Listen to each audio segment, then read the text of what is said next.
not be lost on anyone that I became an instant target for the regime.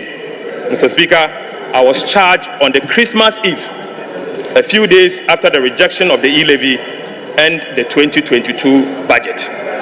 Right Honorable Speaker, from that point, the Attorney General and the Minister responsible for Justice, Godfred Yeboah-Dame, in whom the prosecutorial powers of the state is vested, was determined to deploy all crude tactics, including the use of subterfuge, to achieve his ends of malicious prosecution just to satisfy the regime. Mr. Speaker, the whole world witnessed how a supposed Minister of Justice set out to coach, cajole, and coerce another accused person standing trial together with me to falsify his testimony and skew it in such a manner as to enable him to procure a conviction at all costs against an innocent person. In the process, Mr. Speaker, Godfred Yeboah-Dame, who is the principal legal officer of state, engaged in crimes such as witness tampering, conspiracy against accused person, fabrication of evidence to pervert the course of justice, and professional misconduct, contrary to the ethics of the very legal profession he heads. I believe this has been the story for many Ghanaians during this period. Right Honorable Speaker, never in the history of our nation have we witnessed this level of gross professional misconduct on the part of no less a person than the Attorney General and the Minister responsible for Justice, who is the leader of the bar and bears a high responsibility to adhere to the rules of ethics of the legal profession. Mr. Speaker, I'm not against prosecution of wrongdoing. Whilst our democracy is founded on the rule of law and holding public officers accountable, I pray that never again should any of our citizens become a victim of this level of injustice and abuse of prosecutorial powers that I was subjected to. Right Honorable Speaker, despite the painful experience, I count it as part of the hazards of politics and service to the people of Ghana. So Speaker, as the clock strikes midnight, a new chapter begins. To those returning to the 9th Parliament, I say congratulations. Colleagues who will not be part of the 9th Parliament, I urge you to walk with your heads high. Right Honorable Speaker, I beg to say that Ghana appreciates your service and your contributions.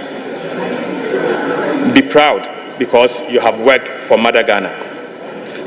I look forward to the 9th Parliament, characterized by mutual cooperation, diligence and hard work in pursuit of the aspiration of our people.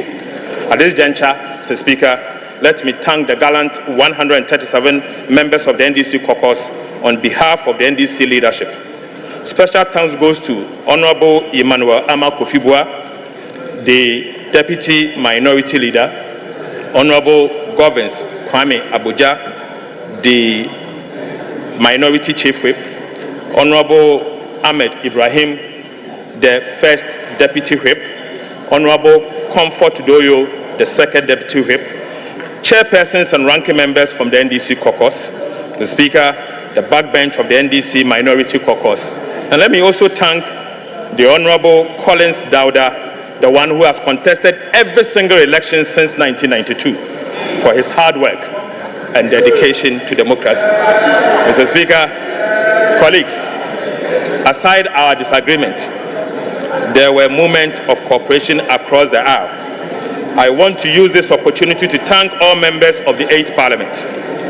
To the Parliamentary Service, thank you for your hard work. To the Parliamentary Press Corps, what could we have done without you? You have been an amazing group of people that we cannot stop but to thank you. Thank you once again. Fellow countrymen and women, thank you for enduring the worst government in Ghana's history. So Speaker, I dare say that to fellow Ghanaians, don't be despaired. There is hope. God bless our homeland Ghana and make our nation great and strong. Right Honorable Speaker, I cannot end without mentioning the Honorable Cletus Avoka, the former leader of this House, who has been one person that I've always resorted to for advice. I thank you so much for your cooperation and hard work. Thank you very much, Mr. Speaker.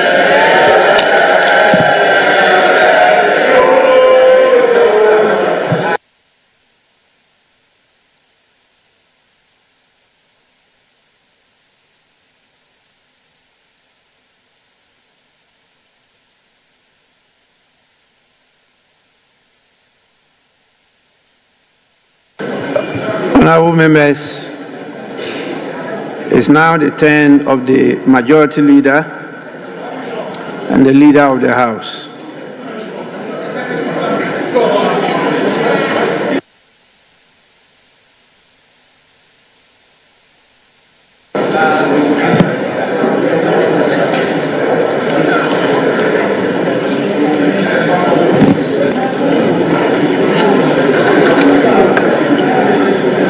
Right Honorable Speaker,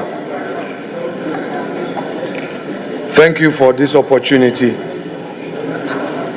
to give these closing remarks, putting out my own views about this House as it comes to an end by midnight of today. It's a moment of emotion for me, having had the opportunity to lead the House a little over 9 months, and the fact that, Mr. Speaker, by tomorrow I will be seated to the left of Mr. Speaker, leading the charge for and on behalf of the minority. Mr. Speaker, you rightly paraphrase your description of this 8th Parliament on various platforms and fora, and stated that it's been remarkable, characterized by unique milestones and challenges that have tested our democratic principles and governance. Mr. Speaker, one defining feature of this Parliament was its near equal composition, with 137 members from each side and 1 independent member. Notably, this Parliament elected the Speaker of the House from a party of the opposition, something which was and still continues to be novel development to our democracy.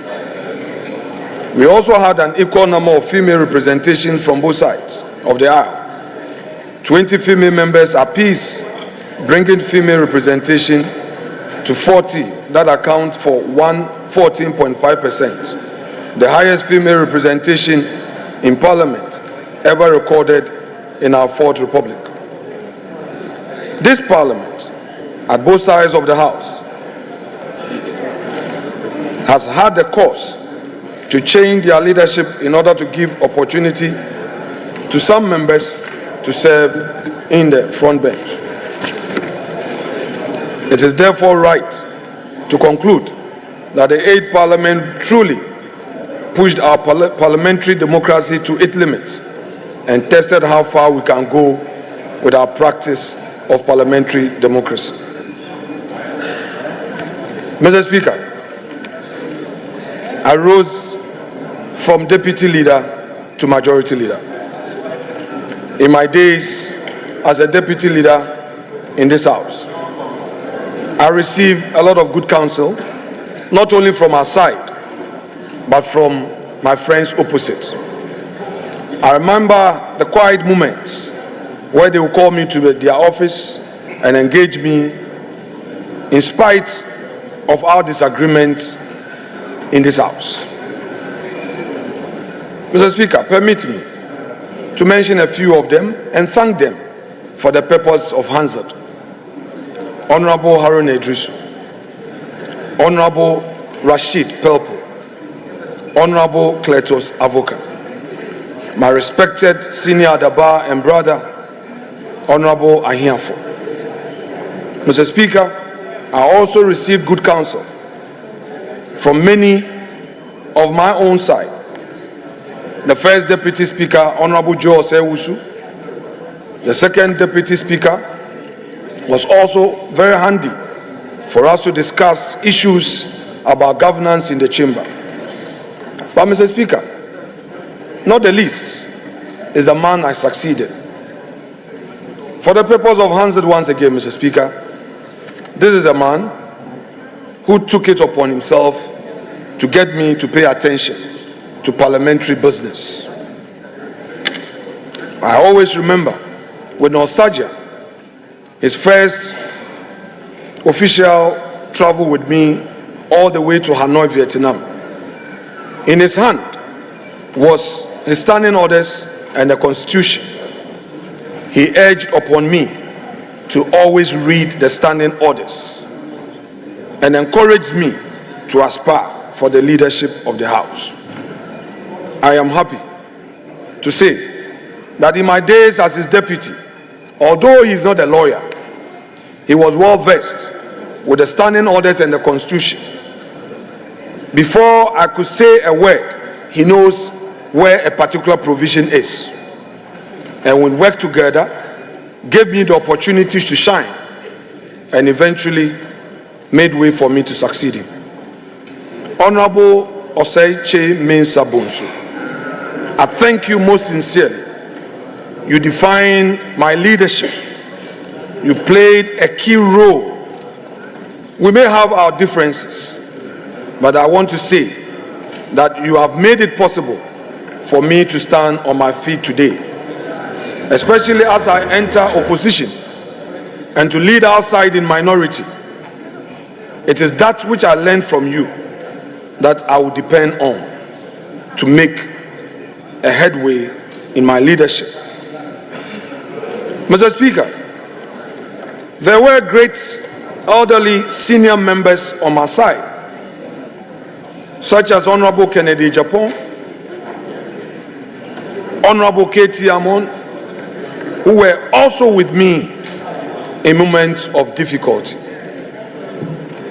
I should thank also, Mr. Speaker, my colleagues in leadership.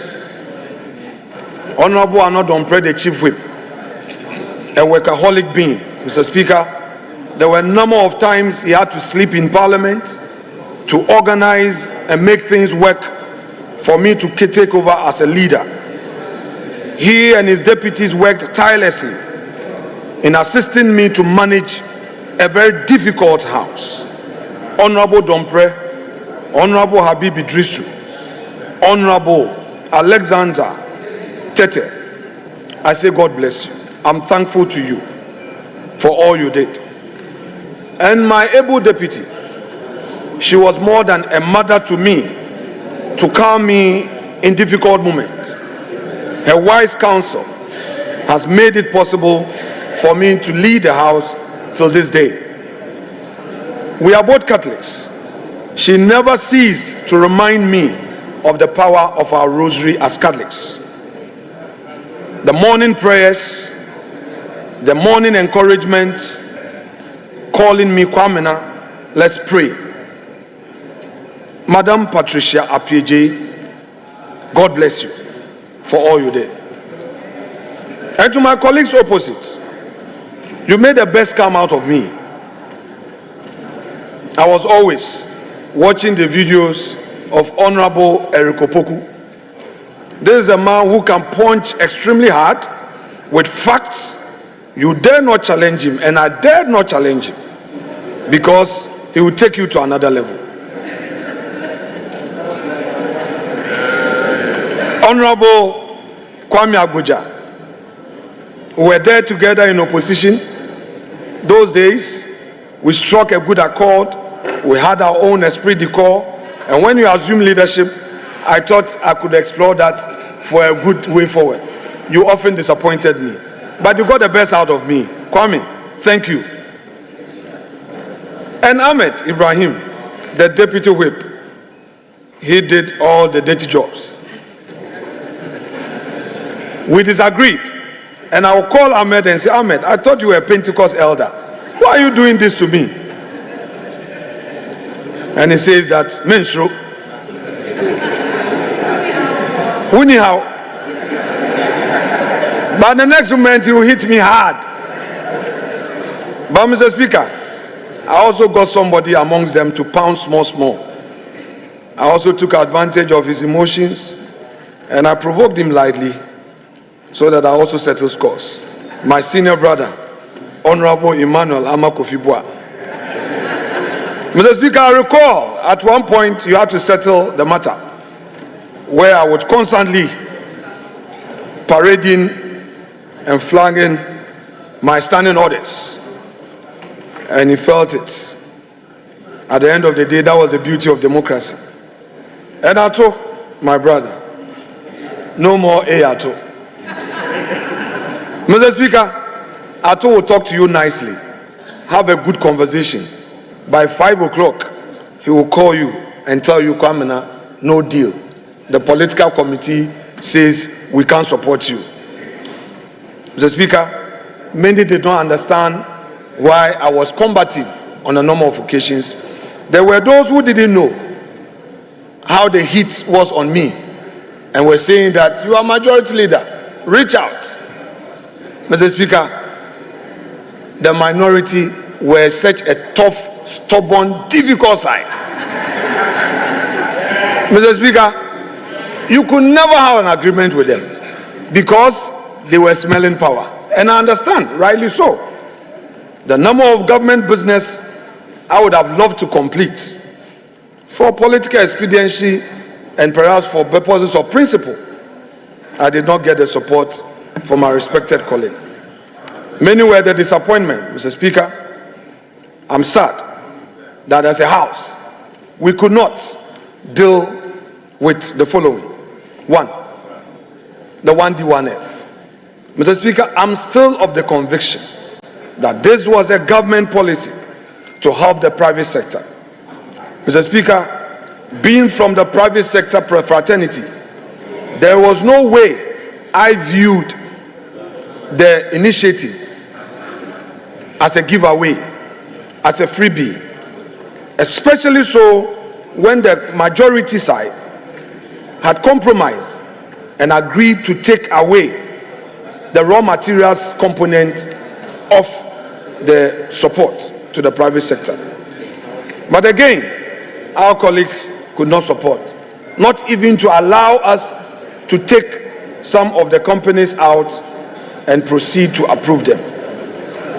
Mr. Speaker, the nomination of justices for the Supreme Court, which as a house, we vetted them but could not pass them, is also one disappointment to me as a leader. These are citizens of our country who, for no fault of theirs, have earned that call to serve at the highest court of the land. Mr. Speaker, I will not belabor their CV, but we know that these are men, these were citizens of substance who could have contributed their quota in enriching the jurisprudence of our country at the highest level. But again, we could not reach an agreement. And to date, I had to look in my direction. Look in my direction. I'm addressing some of your mischief. Mr. Speaker, again, we could not have a deal, and we've left it hanging. It has become odious. Mr. Speaker, I wish as a house we could have handled the World Bank $250 million facility to support the financial sector. This was also a facility that had gone through the committee process, and the House could have carried it for government to cushion the financial sector. But again, for good reasons known to my friends opposite me, we could not have a deal. But Mr. Speaker, the Frenchman will say, c'est la vie. This is life. We cannot push anymore, but to look forward to a new day, to also hold the new government feet to the fire. Get them to be accountable, get them to do what is right, and not get personal, but rather enrich governance of our country. Mr. Speaker, this government has achieved so much for the people of Ghana, but not a perfect government. Mr. Speaker, if our friends will today talk about corruption, I want to remind them that the call of corruption was on them when they previously ruled this country for 8 years. Many children whose parents could not afford secondary education had the opportunity of enjoying free SHS. Mr. Speaker, today, Ghanaians, 5.7 million of them, have benefited from free SHS.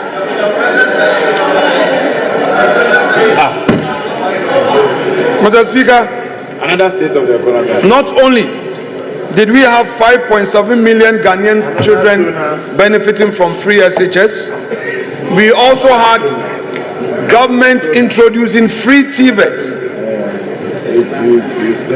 Technical education was made free, and government built 34 new schools and introduced the STEM program for our children.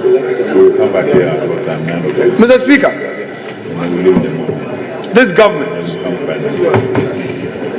is on record to have boldly initiated the ambitious Agenda 111.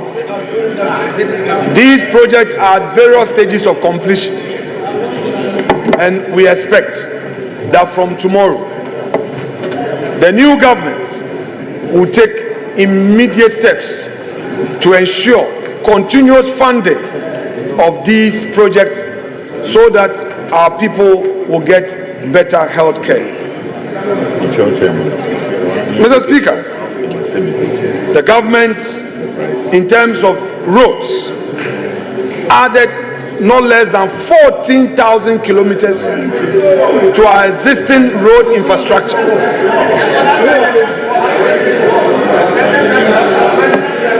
And, Mr. Speaker, we expect that this new government, which takes office tomorrow, would be minded of these high achievements and even do better. Mr. Speaker, we have been told that in the area of energy, there were some corruption in certain areas. But, Mr. Speaker, I beg to say that we kept the lights on, and this government ensured that electricity for households and industry was on. Minimal challenges in terms of light off as compared to what our friends left for us in 2017. Mr. Speaker, in the just ended election, the president, the vice president ensured that they put together a team. You are out of order.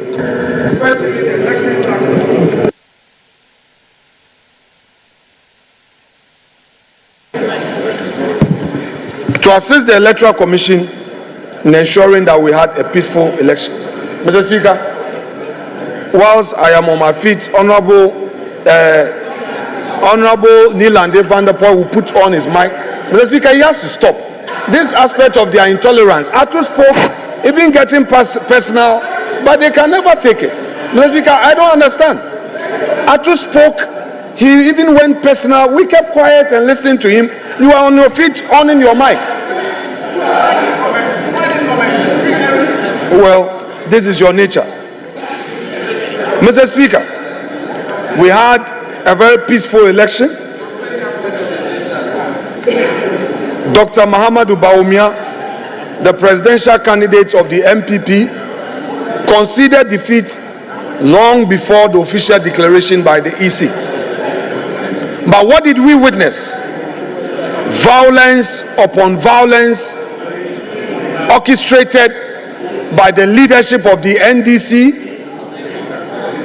who sent thugs to collation centers, attacking Electoral Commission officials, attacking candidates, unleashing violence, and threatening our democracy. For all these conducts, we subject the NDC to posterity. I say to them that the very people they are using to unleash violence on Ghanaian people will soon come back to them. I leave them to posterity.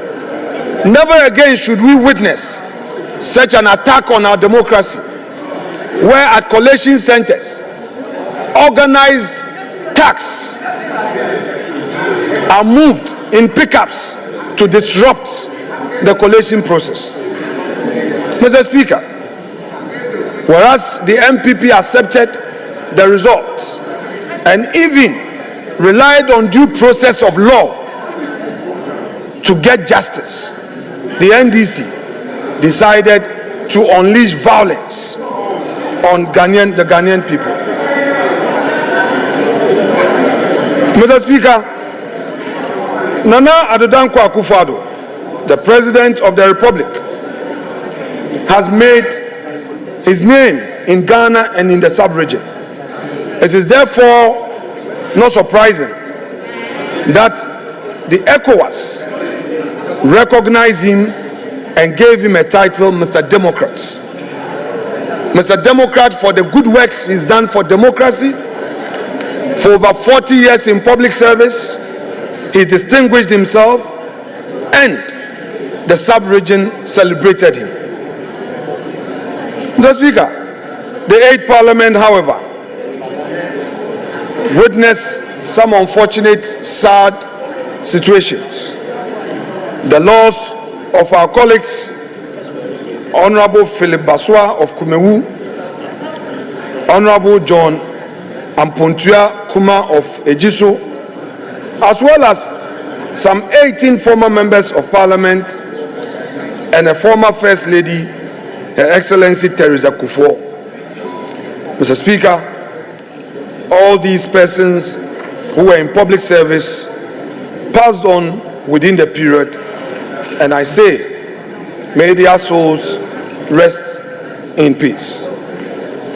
Mr. Speaker, in spite of the turbulence that the House witnessed in some few instances, my honorable colleagues in leadership and I worked so hard in ensuring that the business was conducted in a convivial and congenial atmosphere.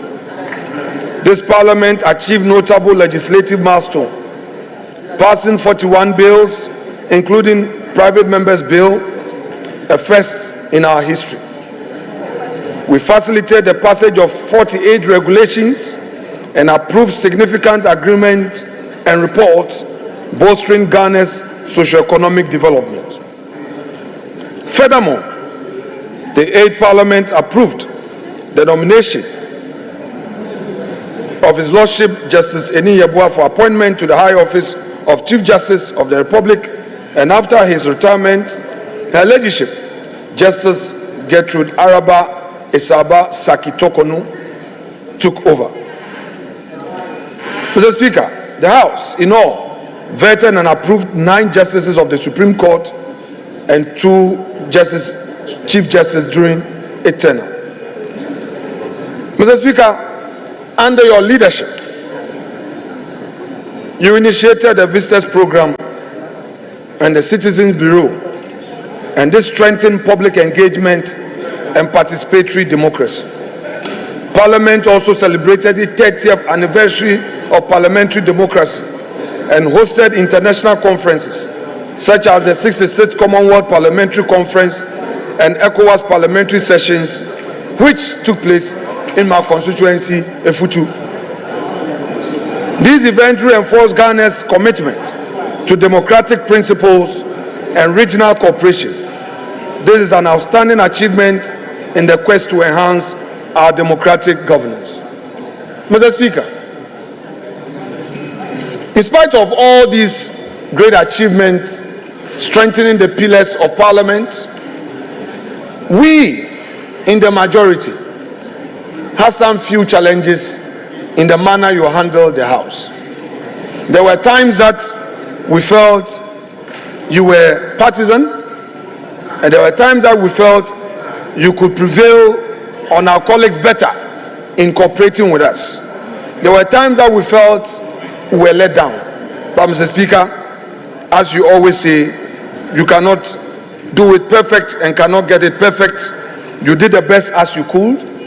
It's our prayer, Mr. Speaker, that as we've been notified of you presiding over the 9th Parliament and well placed in the east of this august house, we pray that the space you gave to the minority to allow the opposition to vent out its concerns, we will have same as you preside.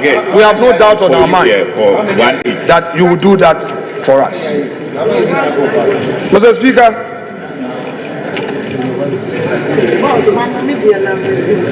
let me also, at this juncture, thank the parliamentary service staff.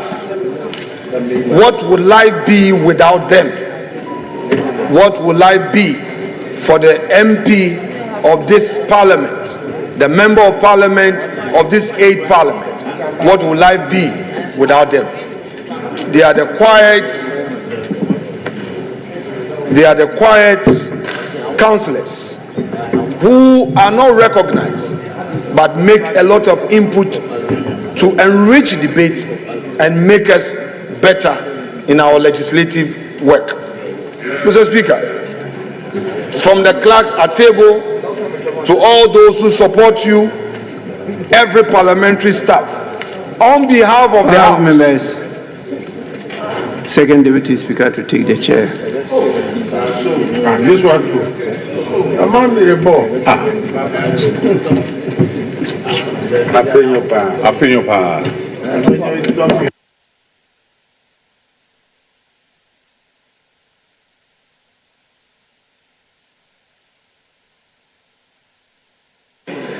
Yes, leader, you may continue.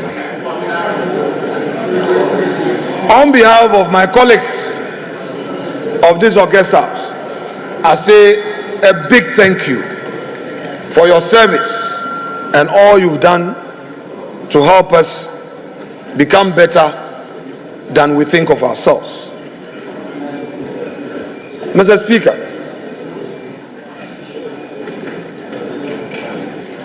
somewhere last week,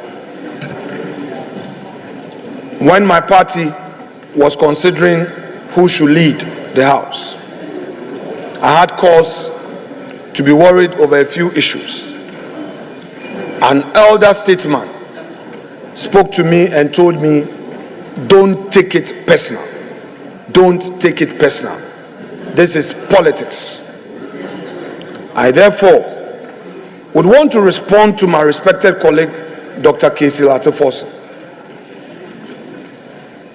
by telling him that he should not take it personal. I know how it is, but if everybody is given the opportunity to tell his story, maybe you realize that others might have gone through worse situations. I do not think that it is appropriate to personalize issues and mention Honorable Godfred Jabu Adami by name for Hansen, as though he personally had an axe to grind. I would plead with you, let bygones be bygones. You know what some seniors on our side know. You know what some seniors on your side know, that everybody wished you well. So, it isn't the case that this government was such a bad government that they wanted you in jail at all costs. So please, let it slide. But I'm particularly happy that you sounded a word of caution that never again should such a thing happen in our body politics. Mr. Speaker, politics should be made attractive for those who want to wholeheartedly serve. Nobody should ever fear leaving government. Nobody should ever fear getting into government. if as a political class we mistreat ourselves, there will be nothing left for the governance of this country. I therefore would want to add my voice to the call you made, Honorable Forson, that we should have a better way of dealing with issues of alleged corruption, where we believe that somebody has committed a crime. We should allow due process of law to take effect. It is on this note that I condemn in no uncertain terms the establishment of a so-called committee called ORA. I hold the humble view that it is a needless committee. It has no constitutional backing, and this committee is only in for personal vendetta. If we allow this committee to continue with its so-called wild goose chase, it will disturb the governance of this country. We don't need any so-called aura. We have institutions of state. However unhappy we may have to be with their work, we must support them to do their work. We don't want people to be chasing people into people's houses, going into people's bedrooms, thinking that their government is in office, so they should chase people for so-called ill-gotten wealth. Let's allow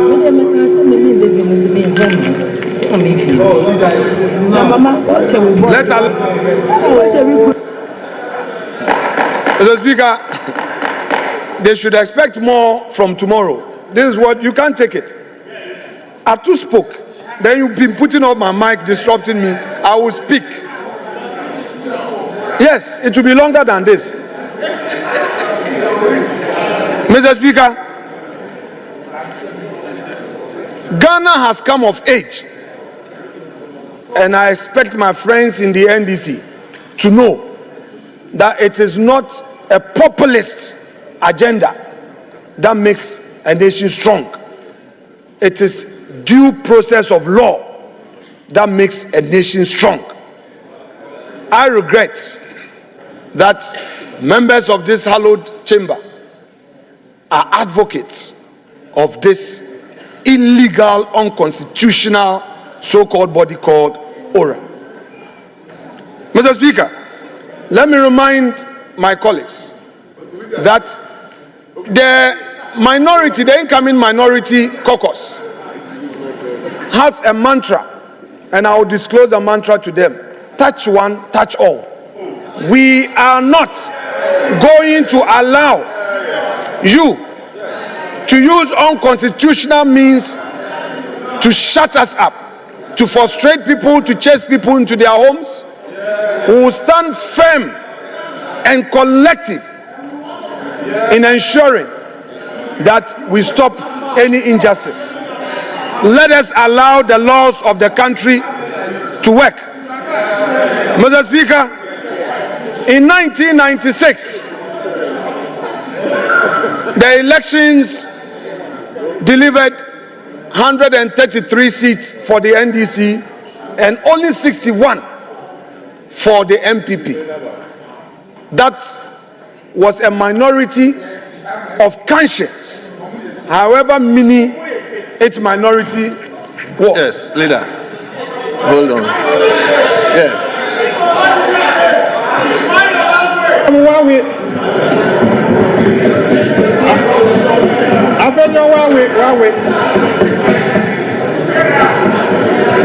Hurry up.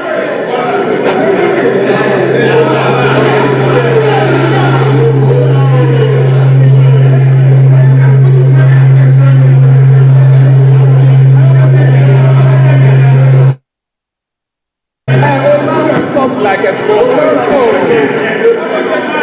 old man, small boy. Okay, You can't threaten us. leader, let me see the seat to the speaker.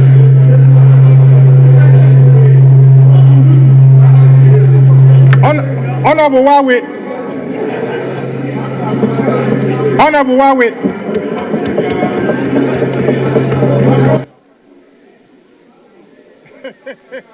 The cameras are seeing what you were doing with your hand.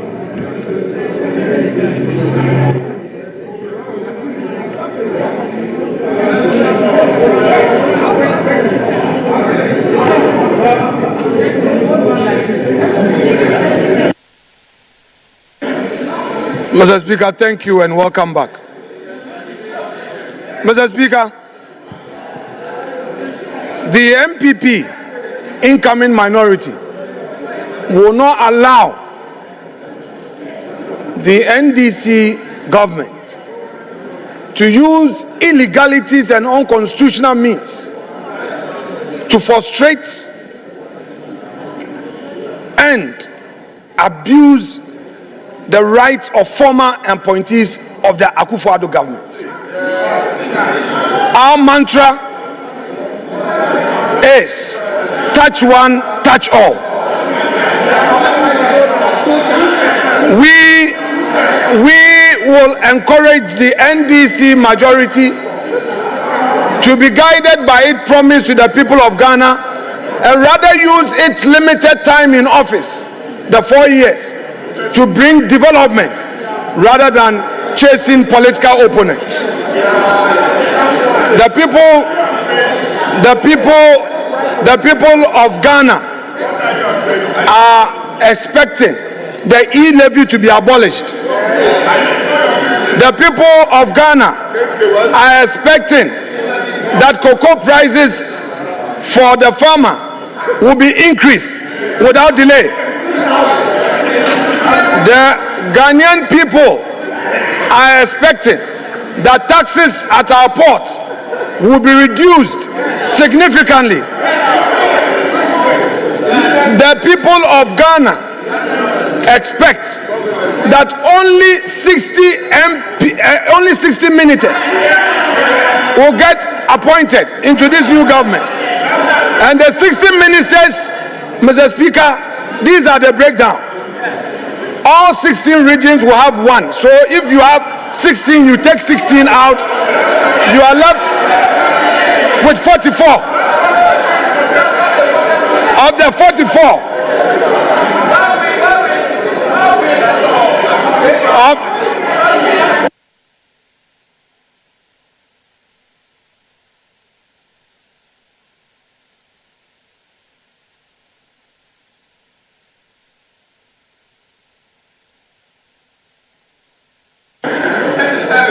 Mr.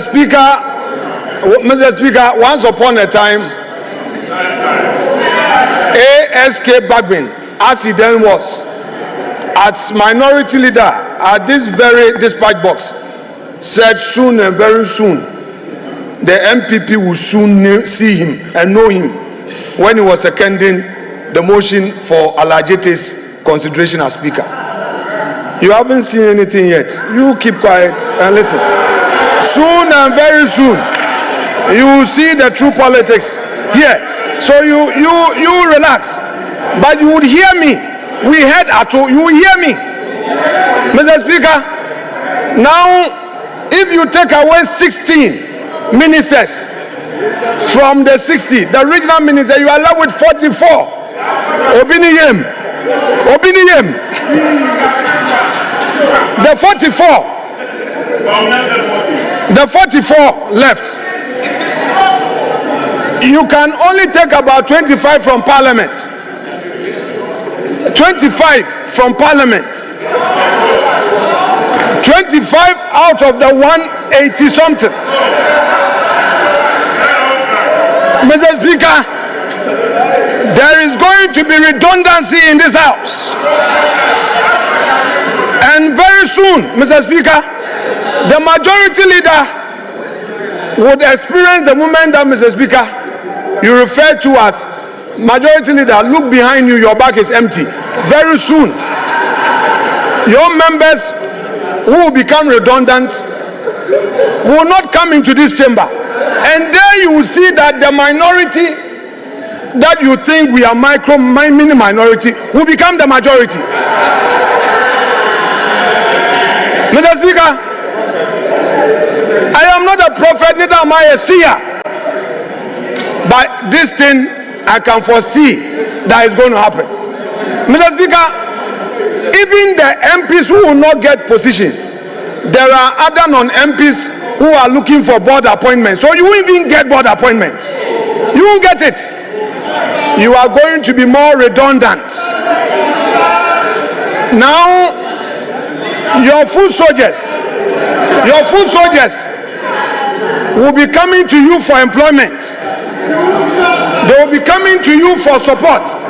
Honorable Majority Leader, Mr. Speaker, we are talking about the 8th Parliament. Mr. Speaker, Closing remarks of the 8th Parliament. Mr. Speaker, I told We are talking about. Mr. Speaker, I told Atu that today is a ceremonial day. I prepared a beautiful ceremonial speech, and I told Leader Emeritus that all the time Atu would depart. He took advantage of a ceremonial speech to lambast my government. And you think I should keep quiet? No, you won't get. I'm in the dispatch box. You see, you guys cannot take it. We sat quietly and allow you to punch us. You can't take it. Mr. Speaker has even come to your rescue. I'm not done. I won't finish now. Sit down. Honorable Majority Leader. Mr. Speaker, because of your intervention. Please. Mr. Speaker, because of your intervention.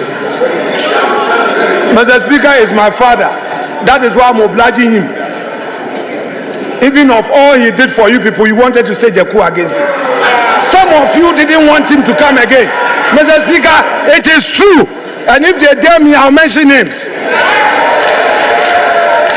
Yes.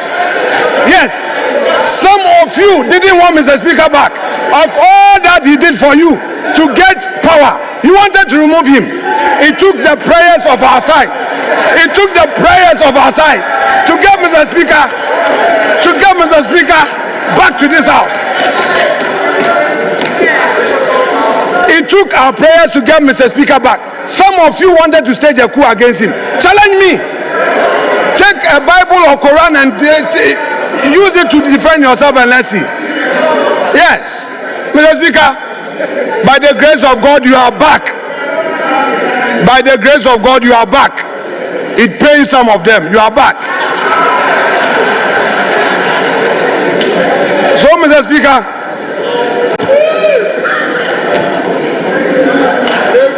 I shall conclude by wishing all of us well. For those of you who are getting out of Parliament, please, the younger ones from both sides of the aisle, please don't give up public service. There are mistakes we all make. Go back to the drawing board, get closer to the people, and relaunch yourself back into public service. For those of you who are retiring, please avail your experience to the young ones. The young ones will need to learn from you, and I will plead with you to make yourselves available. Mr. Speaker, to all colleagues one more time, I know that my time as majority leader was not all perfect. For those of you I wronged, anything I did that made you unhappy, I am sorry. Let it slide. Let's move on as colleagues, and let's pray for a brighter day for our Parliament. I thank you all, and I thank you, Mr. Speaker, for guiding me in this, my political journey. God bless us. Merci beaucoup.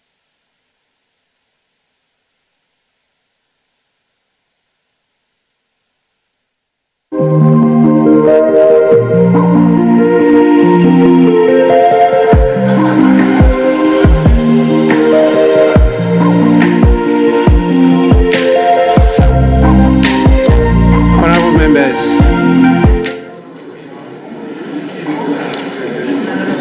it's now my turn to perform a very important function as captured in the new standing orders of Parliament. I come to you in fulfillment of a novel provision in our standing orders, Order 20, Rule 4F, which require me and all future speakers of Parliament to, I quote the relevant portion, give the valedictory address at the final sitting of the House before the dissolution of the House, unquote.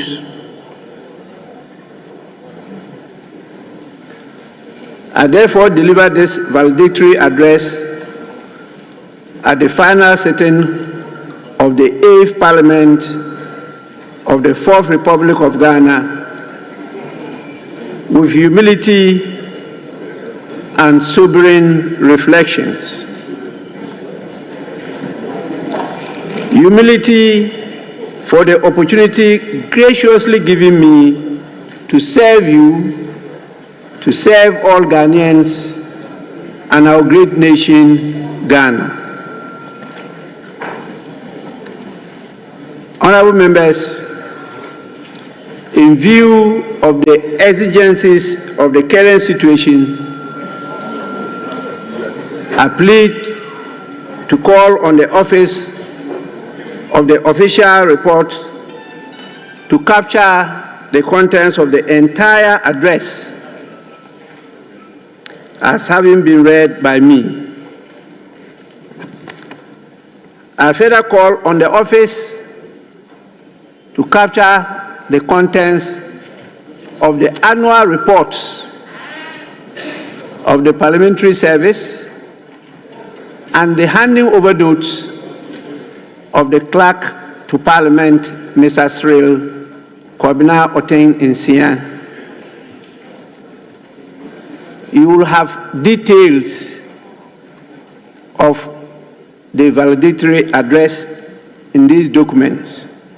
And so what I intend to do is to give you the broad strokes of the address, even though that is also still lengthy.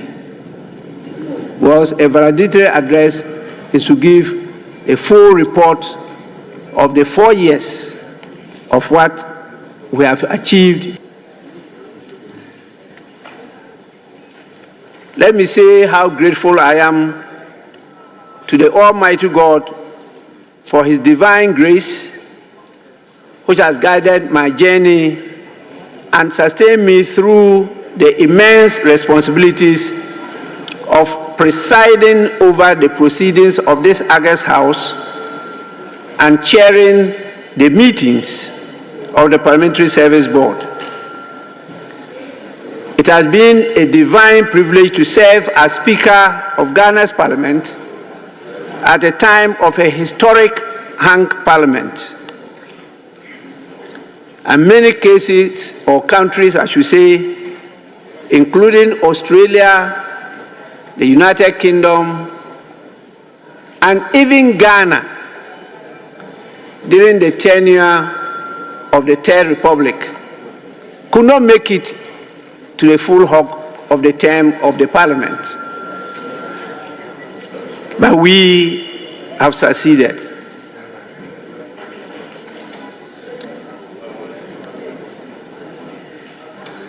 I talked about being sobering and pensive, because this is a product of an experience of an uncharted path of trials and tribulations, miracles and mysteries, and of accomplishments and missed opportunities. The 8th Parliament, which has been unique in its composition and historic in its journey, will remain a testament to the resilience of our democratic traditions and the collective spirit of our people. Along the way, our Creator, the Almighty God, elevated 2 of the members of the House to his kingdom. You all recall these illustrious members were the honorable members for the Kumewu and Ejuso constituencies, the late Philip Baswa and the late John Ampotua Kuma, respectively. I'm very sure they are in the promised land where the Almighty God himself is waiting for all of us at the appropriate time. And so I want to emphasize what we did by wishing that their souls rest in perfect peace. Indeed, it is with a great sense of humility, gratitude, reflection, and hope that I, through you, address the people of Ghana today as we draw the curtain on the life of the 8th Parliament of the 4th Republic.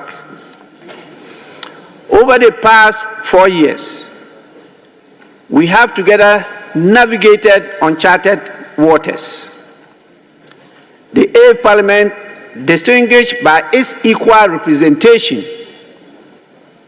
between the 2 major political parties, stood as a bold experiment in collaboration and consensus building. Together, we broke barriers, setting new benchmarks in parliamentary openness, accountability, transparency, and inclusivity.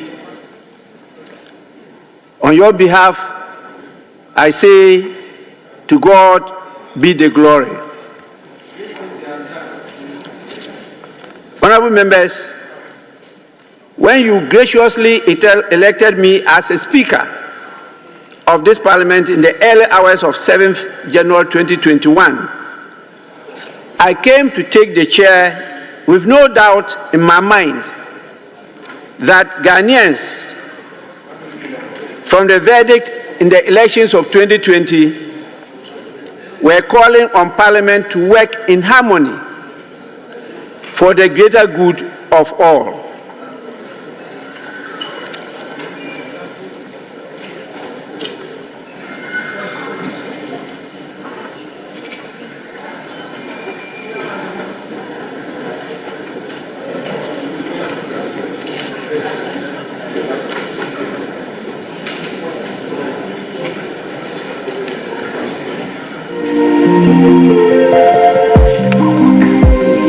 In my remarks to Parliament, after I had taken my oath as Speaker,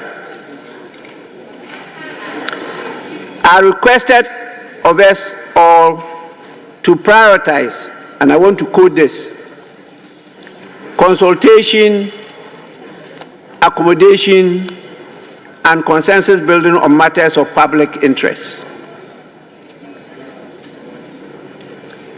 In my later acceptance speech that followed a few hours later that day, I promised that I will, I quote, submit myself to the will of the House and pledge to serve our dear country, to serve you and all Ghanaians faithfully, and to conscientiously discharge my duties as Speaker of Parliament. I further promise to wholeheartedly put at the disposal of Parliament and the country the store of knowledge, immense experience, and the huge data bank I have accumulated and accommodated over the years. These promises I have endeavored to keep throughout these 4 great years of service as Speaker of Parliament.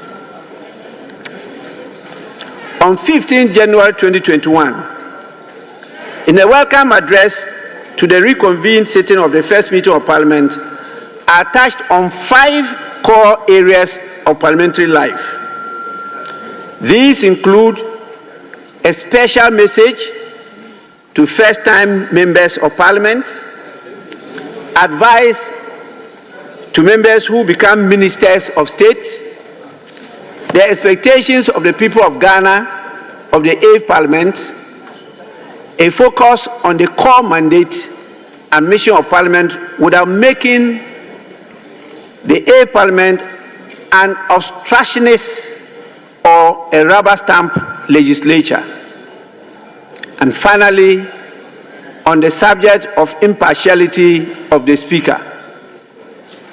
Reflecting on my message in these 5 areas 4 years on, I observed how prophetic the message became.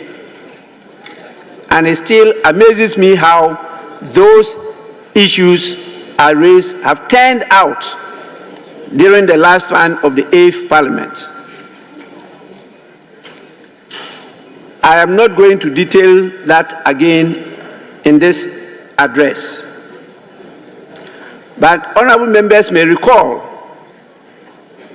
that I advised the 114 first-time members to, quote, remember at all times that you lead your people best by serving them with respect, with humility, and with diligence.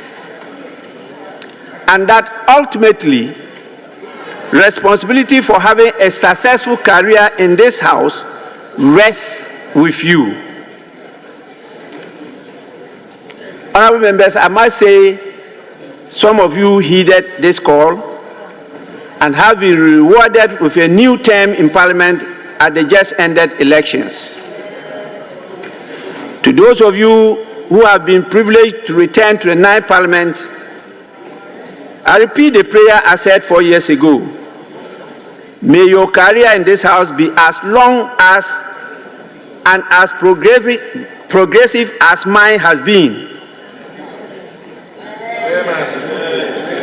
Amen. And I hope first-time members-elect who may be watching today's proceedings will take a cue and bear in mind that the day of accountability to the people is a short 4 years from tomorrow, the 7th of January, 2025.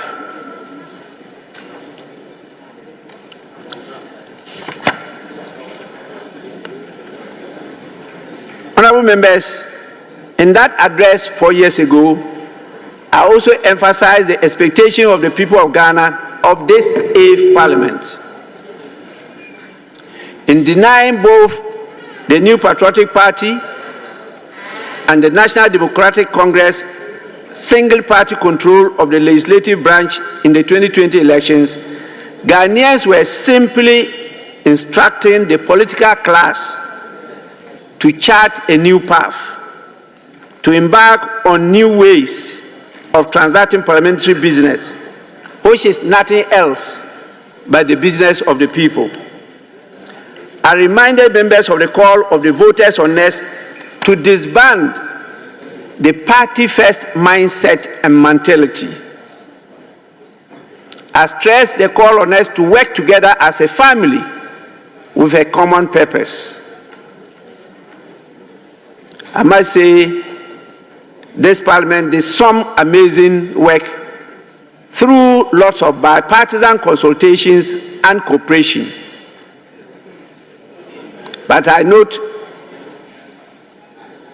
with regret how the same Parliament allowed what I then described as the unbridled partisanship and partisan polarization that has taken root in our politics and are giving our option of multi-party democracy a bad name. The people of Ghana are the better judges, and I leave that to them.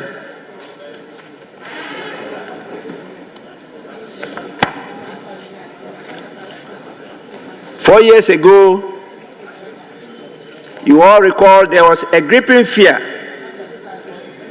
that the 8th Parliament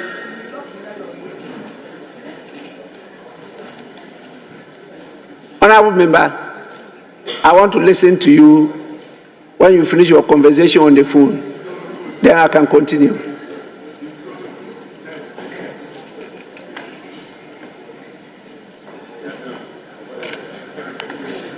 Four years ago, there was a gripping fear that the 8th Parliament would be either an obstructionist or a rubber stamp parliament.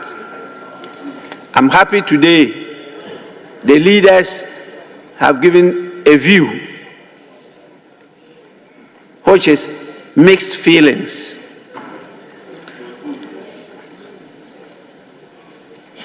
Some say it was obstructionist, others say it was a rubber stamp, but others, and I think that's the general view, held the view that we were able to balance the issues better than the earlier parliaments.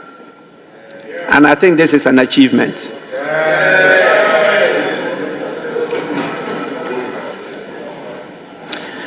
I am satisfied that I have not yielded to pressure from any quarters, and I believe I have courageously discharged this assurance to the administration and admiration of many in Ghana and the world over.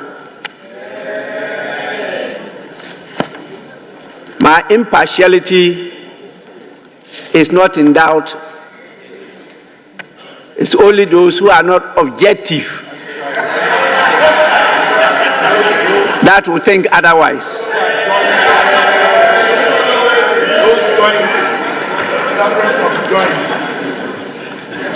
I have endeared myself to be fair, impartial, and firm in the handling of the business of the House over the last 4 years. Now, let me delve into what we have been able to collectively do in this Parliament over the last 4 years, despite numerous debilitating challenges.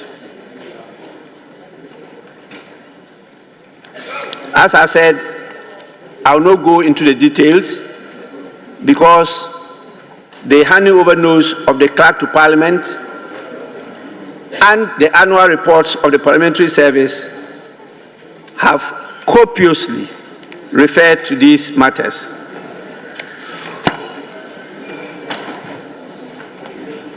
But Ghanaians will remember that we started the 8th Parliament with a backdrop of COVID-19 pandemic, which had members of Parliament starting the journey with frequent medical examinations on them, their families, staff of the Parliamentary Service, and the parliamentary community, such as the medical, the police, fire, ambulance, and other security personnel. And so when you talk about Parliament, it's not only members of Parliament, it's not only the staff of the Parliamentary Service, but all these public servants are counted as part of the institution of Parliament. Without them, we will not be able to perform our functions.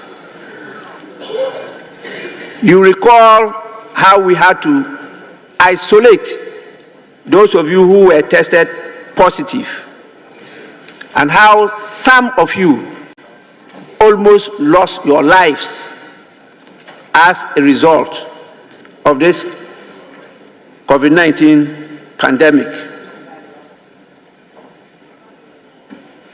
We are compelled to, from time to time, direct that some of you and some members of staff should proceed on leave in order to decongest the presence of Parliament. In the midst of all this, we proceeded to organize orientation workshops for both the new and continuing members of Parliament on their roles and responsibilities, the code of ethics and conduct, rules of practice and procedures, the conduct of parliamentary business privileges and immunities of Parliament, members and officers of Parliament, and how to process and sanitize draft legislation, scrutinize and approve financial appropriations, among others. And I believe we satisfactorily performed these functions.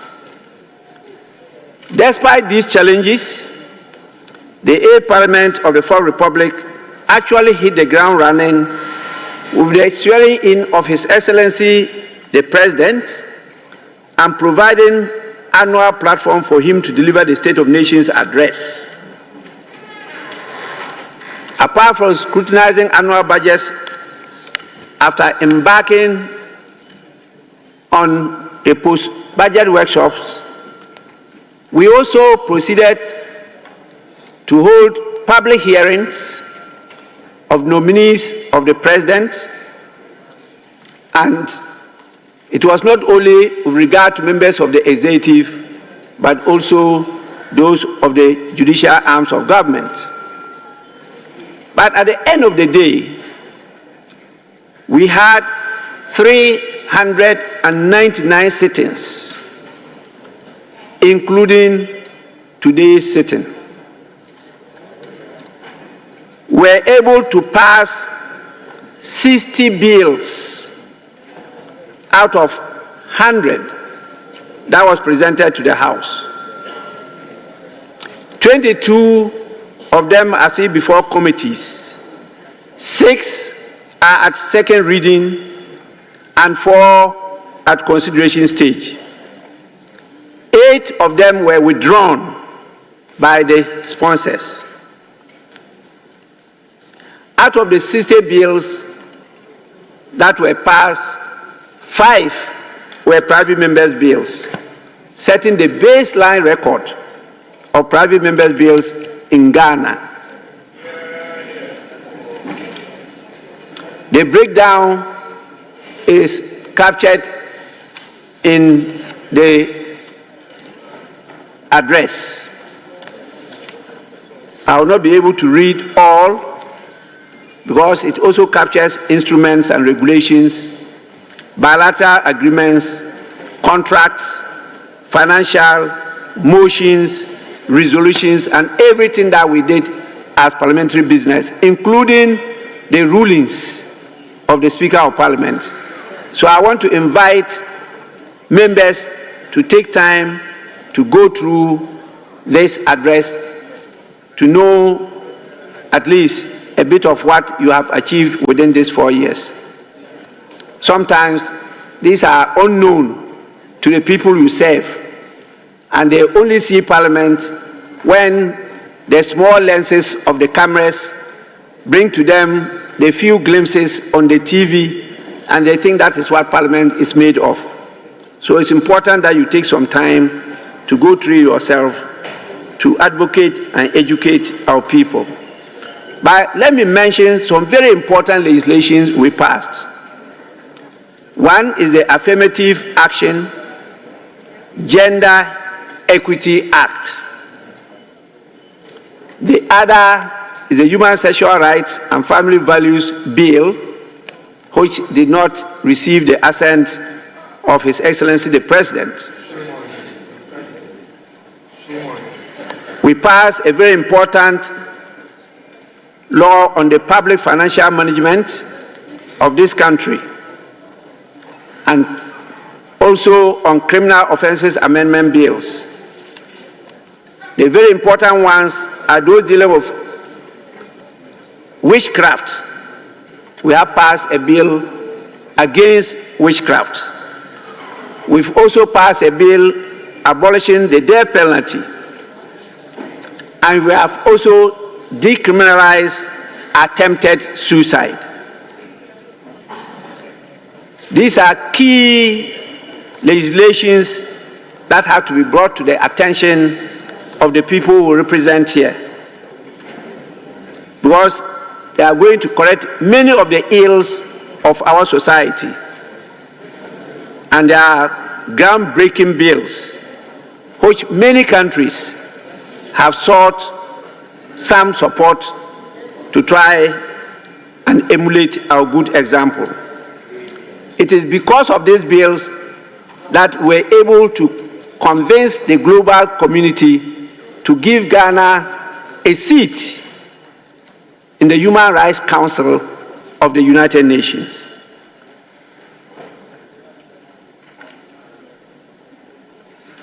It's unfortunate that some people took a different view, and some of these bills did not receive the assent of His Excellency the President.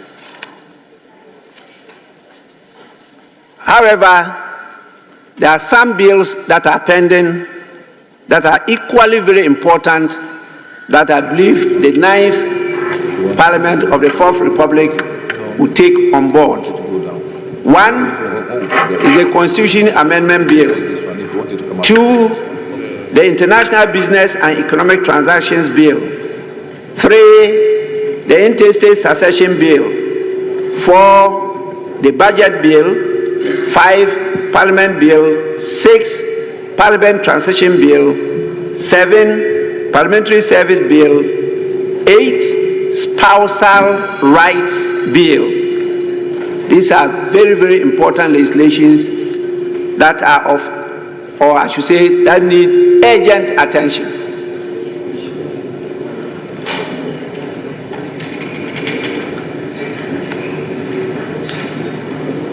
Now, we had to perform an oversight function. That was the place that we had some clashes with the executive arm of government. But it's important for me to note this, that although Ghana's parliament under this 4th Republican dispensation has often scored low marks when it comes to performing its oversight function, simply due to the excessive executive overreach, this 8th Parliament has proven that there is hope for proper executive oversight by the legislative branch of government. With the hung Parliament, we have had many instances of the House standing up to the executive, and many government businesses and proposals that were considered to be against the interests of the Ghanaian people were not supported by this House. And so I'm not surprised the majority leader, the leader of the House, itemized some of those businesses. It was not just the minority that stood against it, but some members of the majority also agreed that they were not in the interest of the people of Ghana. And that is how this House succeeded in exercising oversight over the government. We resisted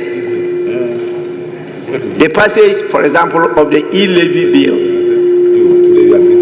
We even initiated a vote of censure against a Minister of Finance, and it found favor with members of government who constituted themselves into a group and held a press conference to make a call, a very passionate call to His Excellency the President to do what? To remove the Minister of Finance in question. We set up a committee to investigate the COVID-19 vaccines procurement contract, and we investigated a number of petitions. And on your behalf, I want to applaud the work of the Public Accounts Committee. They did a very good job, and very soon it will be disclosed how much has been retrieved by the state that would have been lost if not for the vigilance of the Auditor General Department and led by the Public Accounts Committee.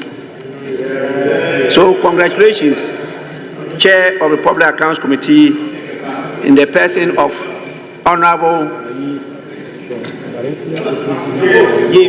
James Kruje Aveji.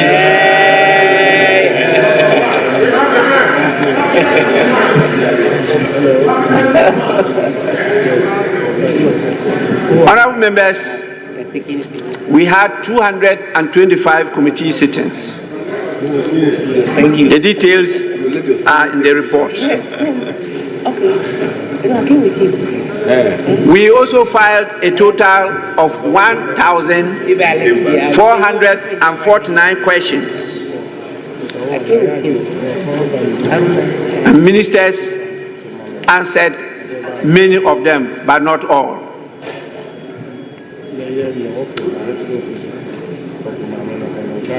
We had 109 statements in the first session, 122 in the second session, 113 in the third session, and only 51 in the fourth session. And that gives us a total of 395 statements.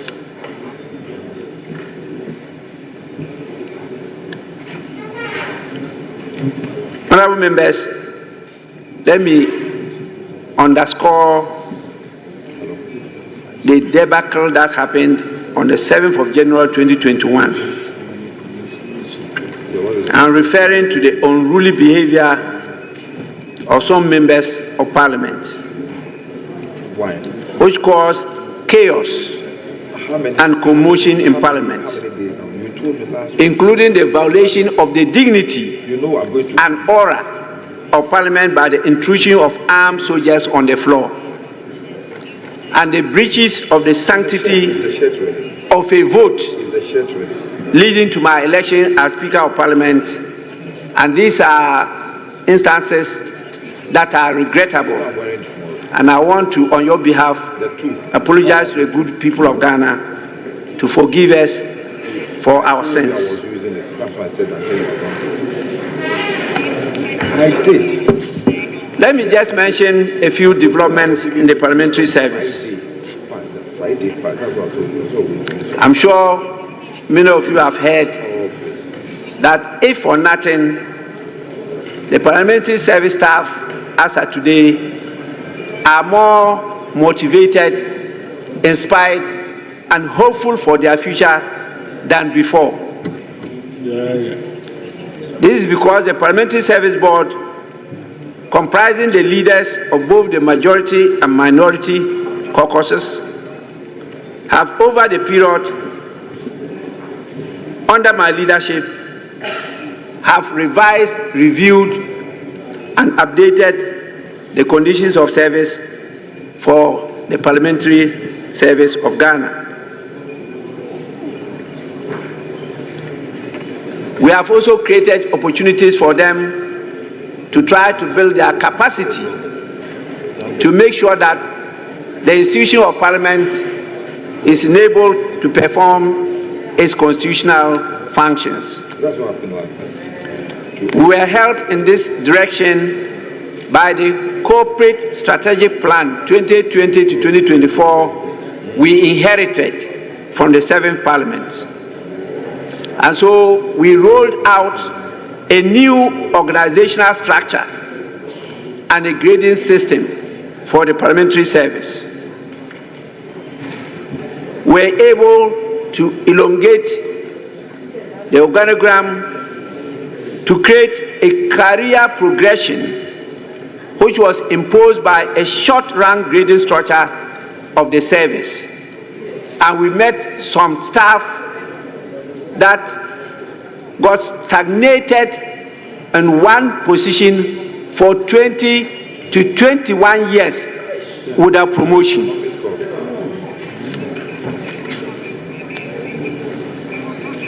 We have started a process of looking at welfare support for members of parliament, because under the laws of Ghana, the parliamentary service is to provide some welfare support for members of parliament. This is not covered under Article 71.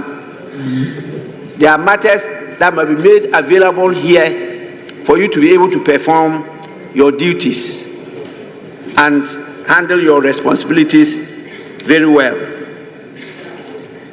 We have also now finalized the structure, and we are servicing a parliamentary training institute for the Parliament of Ghana. We have completed the construction of the offices for the Parliamentary Training Institute and also a development office, which will provide additional office accommodation to enable us absorb technical personnel to capacitate Parliament to be able to render some new services that are imposed on us. An example is the fact that now we have to provide fiscal responsibility analysis for every bill that is presented to the House. And we need technical support to be able to do this. We have also reconfigured and refurbished the upper part of this chamber block and converted it into a parliamentary museum. And so honorable members are encouraged to just have a sight of it where you can trace the history, the unique history of the Parliament of Ghana from before the colonial intervention up to date. We have restructured the committee system, and now you have 6 cluster organized subject matter areas. We have the finance and economic committees cluster. We have the legal committees, the science and technology. We have the social, infrastructure and security committees, the government, and other few expert areas. We have established the Budget and Fiscal Analysis Office. And we have also improved the IT system. And so very soon, when it is fully deployed, we'll be using e-voting, not your voices again when the question is put. And we believe that the 9th Parliament will have the benefit of this facility.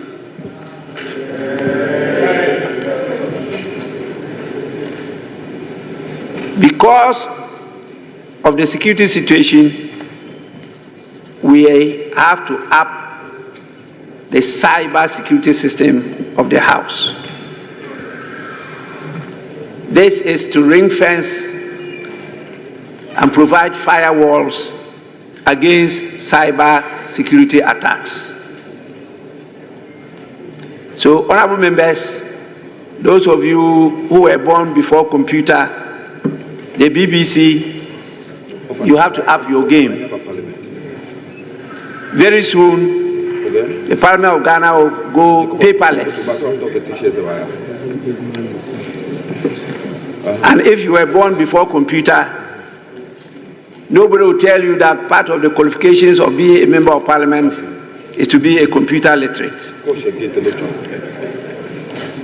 Honorable members, it's important for me to also note that we have created a Citizens Bureau as part of the Open Parliament initiative to ensure we maintain a constant link to the people we represent and serve. We established a Law and Governance Division, which is a specialized area where legal services and governance support services will be given to Parliament. And that is why we established units such as the human rights, anti-corruption, and investigation units in this House.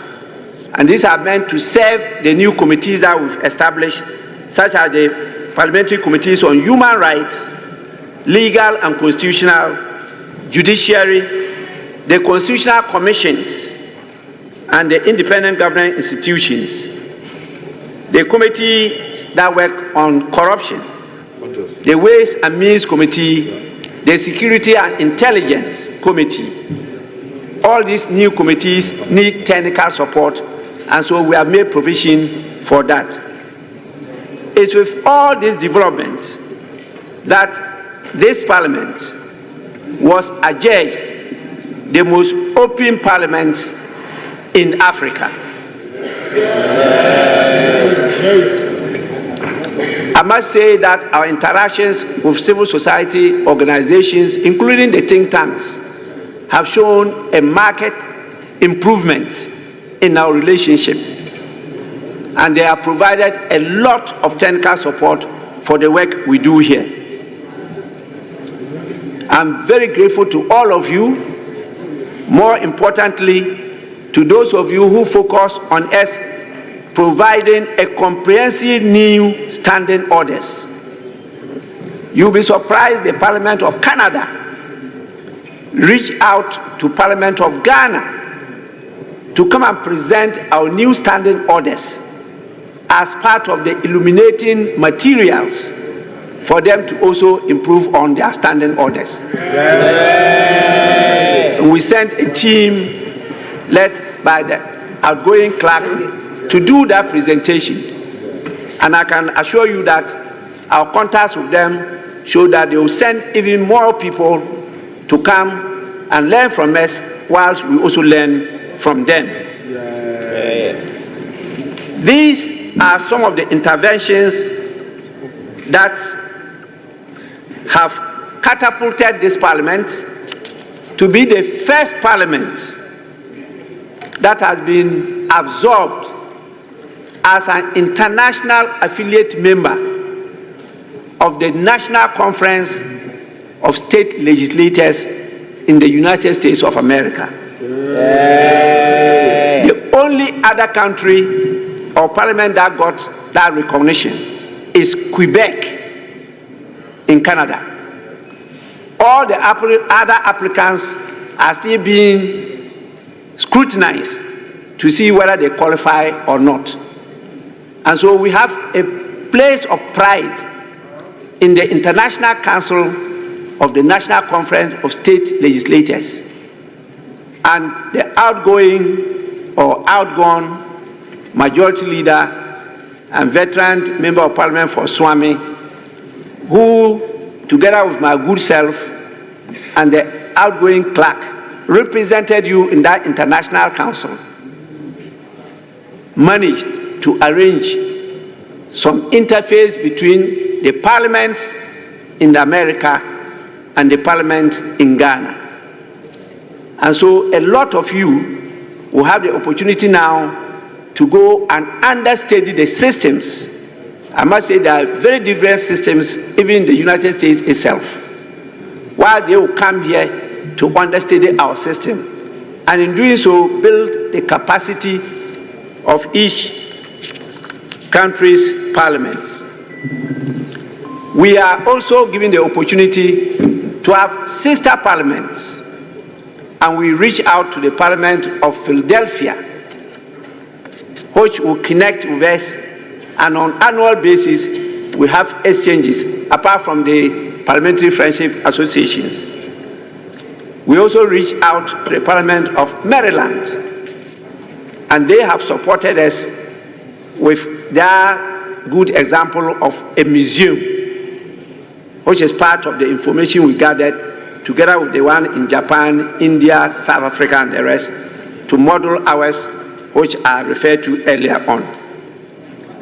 So a lot has been done, and this year we are being assessed on the Open Parliament Initiative to see whether we still maintain our first position. Let me also say that we have retrofitted the SY Public Affairs Department of Parliament, and we added some new layers, such as public engagement, media relations, and broadcasting departments. I hear some people don't understand why we're talking about broadcasting, but I want to broadcast our proceedings live. We believe that this will ensure better Parliament-citizens relationship, and this will give the opportunity for people to learn and understand the nature of the work we do and the value contribution we make to the living standards of the people in this Parliament.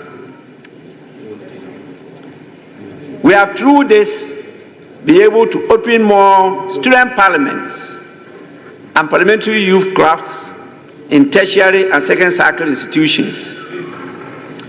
We have bettered our online presence throughout our websites, mobile applications, and also social and the new media platforms that are now, if you go there, you see how visible and vibrant the Parliament of Ghana is.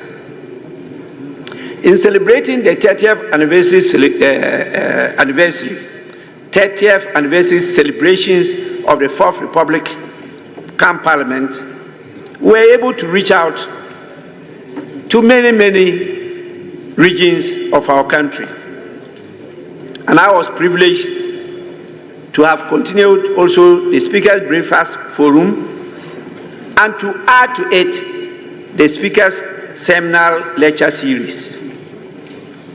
This has brought a number of our professionals to assist Parliament in its work. On the part of international relations and parliamentary diplomacy, I regret that due to some foot dragging, the friendship associations, parliamentary friendship associations, did not benefit much from this area, evolving area of parliaments.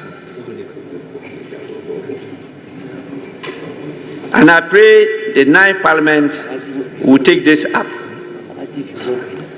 But we have still maintained Ghana's leadership in the Global League of Parliaments.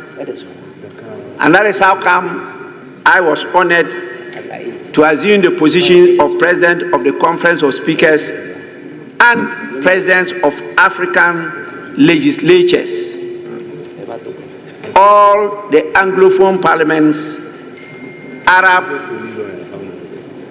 Francophone, and Lusophone parliaments.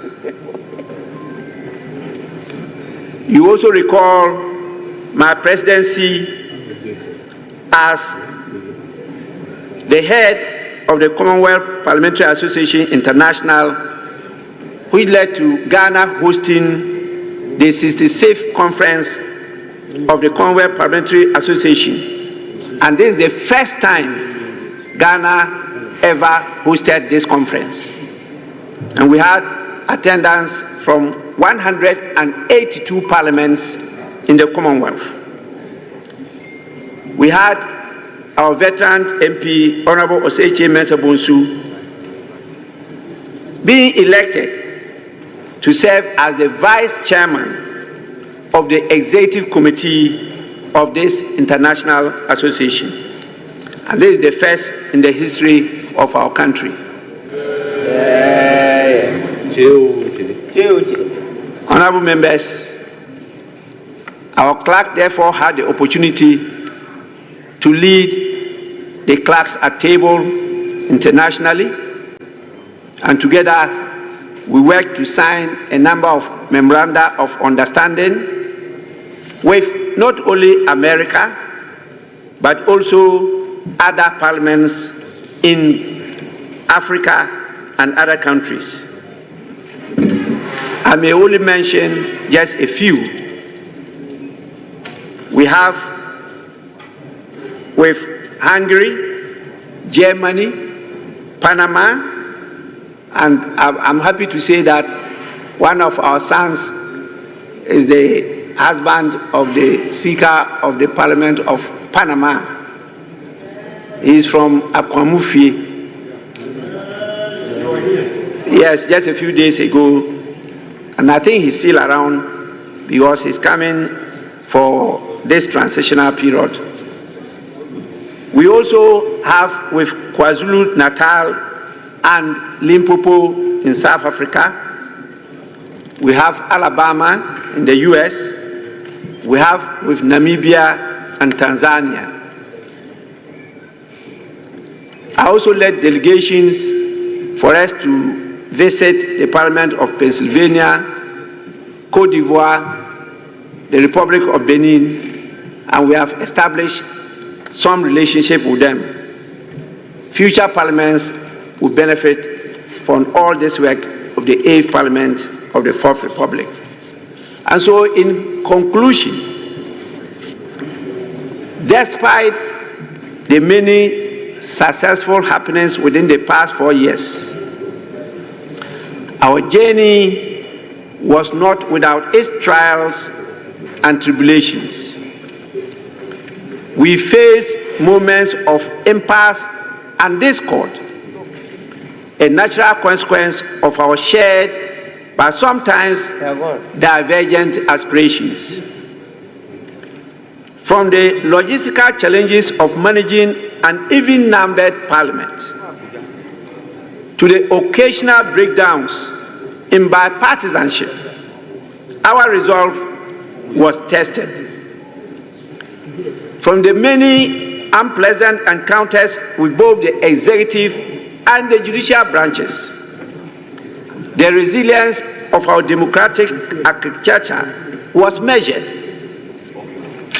However, every challenge was an opportunity to learn, to grow, and to strengthen our democratic processes. Through it all, we have demonstrated that dialogue and mutual respect are indispensable to nation building. And I'll refer all of you to a very well-written and delivered speech by Her Majesty the King, Otumfuo Osei Tutu II, to the University of Professional Studies, Accra, as to the process to building a nation. I've told the clerk's office to make copies available to each and every member of parliament. Honorable members, valedictory speeches are meant to serve as farewell communication. Hence, I bid this 8th Parliament and all its players farewell. I appeal to the incoming 9th Parliament to build on the foundations we have laid. Let us ensure the continuity of reforms, and in fact, we've established a reforms office here in Parliament. Let us preserve the gains of accountability, and let us foster unity across political divides. The strength of a nation lies not in the uniformity of its voices, but in the harmony of its differences. I urge the 9th Parliament to embrace the diversity of opinions and work collaboratively to address the pressing needs of our citizens. Leadership, as I have come to learn, is not about exerting authority, but it's about inspiring trust, enabling others, and championing the vision larger than oneself. Public service is different from self-service. And anybody who wants to engage in self-service, you better go to private sector. I am deeply humbled by the